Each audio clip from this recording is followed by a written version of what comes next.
Ako po si Konsehal Volta del Santos at gusto ko pong ipaalam sa lahat po ng Pasigueño ng inyong pong 11th Sanggunian po ay nakatanggap po ng parangal mula sa DILG bilang pong Most Improved Sanggunian at syempre po ang Exemplar Award po.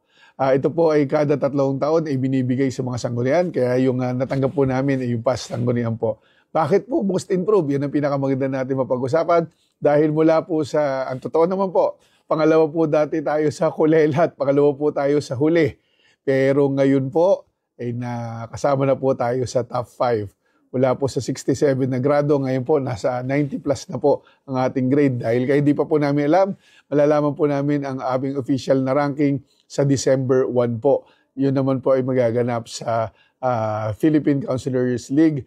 Nagaganapin naman po sa Cebu sa December 1. Kaya malalaman namin kung 1, 2, 3, 4, 5 ba ang ating ranking. Pero ang pinaka-importante ay ang laki po ng inangat natin kaya most improved po. At yung Exemplar Award po, binibigay po sa 5 mga pinakamagagaling yan, ng mga sanggunian.